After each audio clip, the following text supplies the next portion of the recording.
Gobi Manchuria చేస్తున్నాను క్యాబేజ్తో. First అయితే cabbage అయితే ఇలా తురిమేసుకున్నాను, క్యారెట్, అలాగే పచ్చిమిరపకాయ ముక్కలు,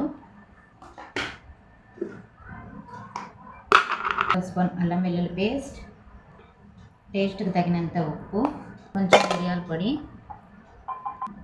కొంచెం కారం, 2 టేబుల్ స్పూన్ల మైదా, 2 టేబుల్ స్పూన్ కార్న్ఫ్లోర్. మొత్తం మనం మిక్స్ చేసేసుకుందాం ఒకసారి.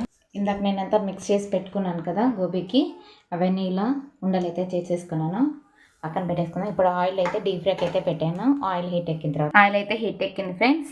ఇప్పుడైతే ఆయిల్ లో ఫ్లేమ్ మీద పెట్టుకొని కనీసం ఒక 20 మినిట్స్ మనము ఆయిల్లో హీట్ చేసుకుందాము, గోల్డెన్ కలర్ వచ్చేంత వరకు.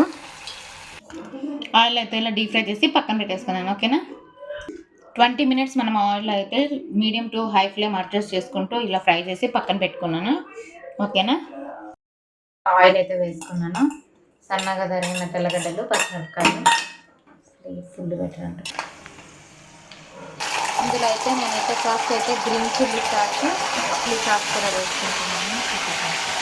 రెడ్ చిల్లీ సాస్ అయితే వేసుకున్నాను ఫ్రెండ్స్. అయితే కొంచెం కారం వేసుకున్నాము, కొంచెం ఉప్పు. ఆయిల్లో ఫ్రై చేసుకున్నాం కదా మనం గోబీ, అది కూడా ఒకసారి వేసి ఒక 2 మినిట్స్ మనము స్పైసెస్ అంతా దీనికి కలిసిపోయేలాగా కలిపేసుకుందాము. 2 మినిట్స్ మనము స్పైసెస్ అంతా దానికి కలిసేలాగా కలిపేసుకుందాము.